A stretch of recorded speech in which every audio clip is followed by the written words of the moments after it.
unable to assist due to educational background. So na ay mga kung sana to patudlo sa ila pagbasa, sila mismo hindi sila magbasa. Di ba? Kung sa math, atong patudloon o addition o similar fraction, kita dahil yung mga maestro, di ka maluhan na. It's a kind of addition and subtraction of similar fractions. Nagkalisod ana.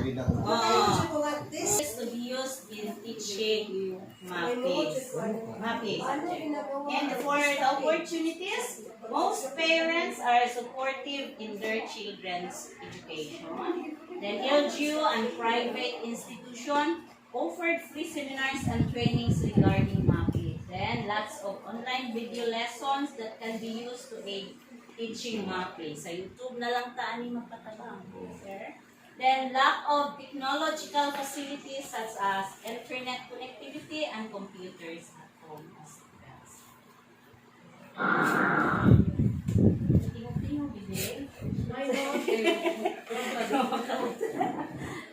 Then we now go to ESP. All teachers are capable to teach the subject. Okay? So yun, please.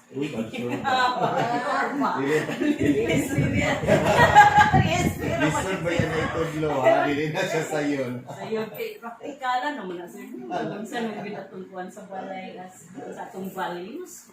Makita naman dito. Time allotted to teach competencies in this subject is not enough. Mura din kaayo kung face-to-face. So, religious sectors and teacher retirees are willing to render classes in relation to values education. So, as what I have said, we have then bad influence, next bad influence of new technologies in the values formation of the children. For TLE3, or 25% of the teachers teaching in grade 4 to 6 are graduates with area of concentration in DPP or TLE. 9 or 75% of the teachers in grade 4 to grade 6 are not graduate with the area of concentration in DPP as our witnesses. For the opportunities, we have presence of private individuals and businesses within the community that can provide actual and hands-on learning for the learners. Okay? Skills and competencies in EPP are not given much attention and priorities at home. Siguro, naaman dyan na, kaya na di ang paglaba, ato naman ang gitudlo, di ba? Pagluto, ato naman ang gitudlo. So, siguro, murag something wrong na ako. Okay, ang EPP is naaman na siya sa balay. Pagpanglimpyo, pagpamunas, naaman na siya din. Nagkaroon ka na parents mong oy. Ako bang parents karon kay sila na jud mo kuan sa trabaho. Kay ang Gadget, mga bata cellphone. sige na lagamit sa cellphone. Oh, sakto po day ko sir. Ay ma, sakto day may. Agoy. Ana jud day support ka ba ka? They have time to use their gadgets. Yes. Not all the time that they will use their Sa ako gadgets. wala gid ako alam. Akong apo wala gid na kainom og soft drinks sukat. So gipasuway na kog inom ma'am. Sa ina sa carbon mo gula. 5-year-old. Oh. Wala gid na makatilaw gadget. Di na mo kikapon. Muna nga, kapuyo naman lang ang parents ug sig panugong kay oh. Lagi ma. Kadjut lang ma kay happy ka ni. Gainel ba ko? Muna no. They're lazy now. Oh, nadagdag sa tulad Sa balay. Correct.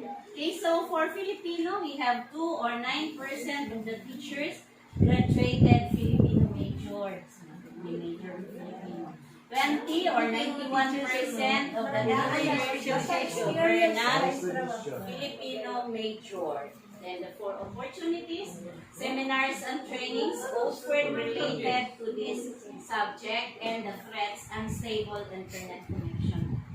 So tanan subject unstable internet gadgets. That's really Aralin. our problem. Yes. Mag-love ka na ito ma. Yes. So, aralin panlipunan, some of the teachers are knowledgeable and equipped in teaching the subject.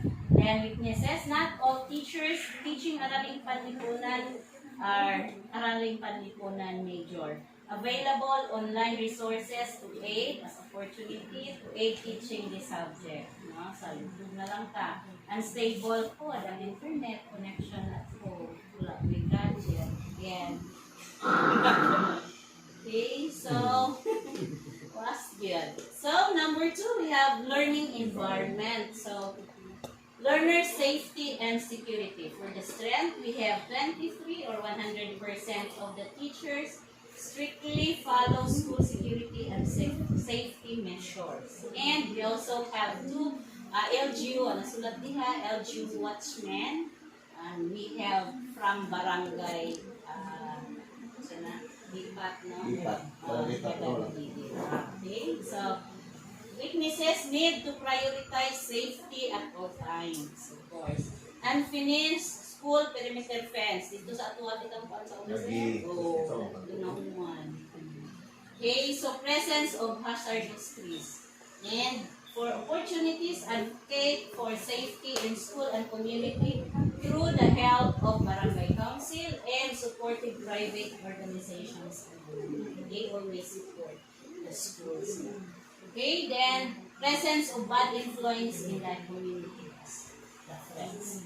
Okay, for fair learning environment, all teachers ensure the usage of school facilities and learning materials are accessible to all learners. Few teachers do not allow learners to access some materials inside their classrooms. And for opportunities, we have stakeholders are willing to donate learning materials for all learners, and for the threats, we have less reward from stakeholders. Although we have stakeholders that really want to support, but still there are also, what they have said, each stakeholders na mong atuon, dili po sila. Wala po, balibaran po ta set. Again, set na. Oh, hindi lalim. Okay, so management of classroom structure and activities. Okay, so 100% of the teachers can manage or lead and well-trained and equipped with criteria in classroom management. Okay, criteria in classroom structuring. No? Kulangan na siya classroom structuring. Then weaknesses, classroom are substandard in size. Then 14 classrooms are dilapidated and needs to be replaced. So, muna siyang, according to Sir Gazo, basta 20 years and above, dili na siya i-report. So, since I am new to the school, they always report mo yun, tanan yun ng mga buildings, tanan yun ng mga classrooms. That is why, wala din natagaan po pag one building. So, for now, I really ensure na makuha na dito, and we also have approved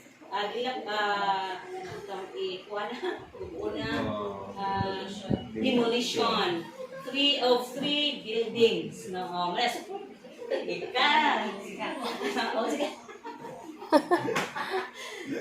for the opportunities, we have local and national funds are allocated for school buildings and classrooms. Now we have repaired worth 800,000 plus before, but according to Ma'am Pichus, nawala na daw po siya kuan na kay wala daw na implement the ratio.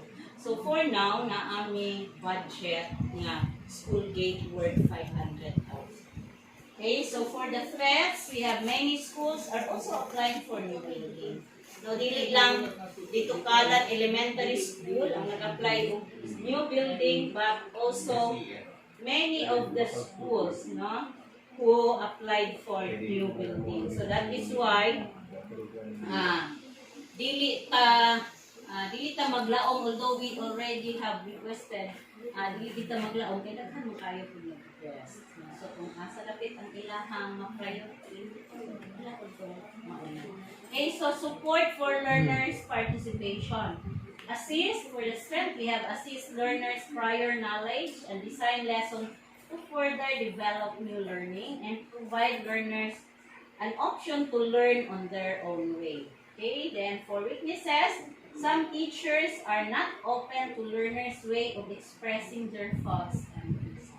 Main opportunities, involvement of members of the family and relatives in fostering learning. And for threats, bullying, and discrimination due to poverty and status in the community, and less parent support in involvement of their children's participation in some of the learning activities.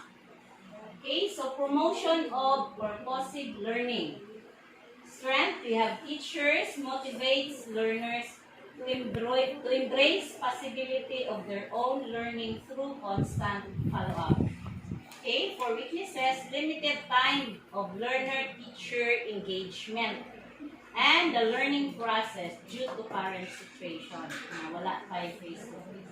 So opportunities, we have active and supportive GPTA officers, and for the threats, we have parents capability of teaching their children is insufficient due to educational background. So financial stability of the family. So we have number 6, management of learner behavior. So 22 or 100% promotes positive behavior. Mabutan din kung ano. Then for classroom management affects learners' behavior, and functional GPTA is officers. And we have for threats, we have few parents are close-minded in terms of disciplinary actions taken by the school. Number 4 na siya sa domain. So, curriculum and planning. So, for planning and management of teaching and learning process. Now, teachers were capacitated based on their expertise and skills. Then 5 or 23% of teachers are MA graduates. Weaknesses, na may estudyante doon sila, isa yung humor mo. Humor mo. Ay, sir. So, class 10 na sila kasi sige naman siya tubag. No? Sige na siya. Class 10. Mana, sir. Mana, mi, sir. Mana last. Mana, naman. Okay, so weaknesses, some teachers are handling subjects that are not in line with their area of specialization and overlapping of schedules. For opportunities, seminars and trainings sponsored by LGU and other stakeholders, then scholarship grants offered prestigious institution for teachers. Then we have the threats, negative notion of parents or community towards the learning modalities. So we have next, we have learning outcomes aligned with learning competencies. Teachers adapt and plan learning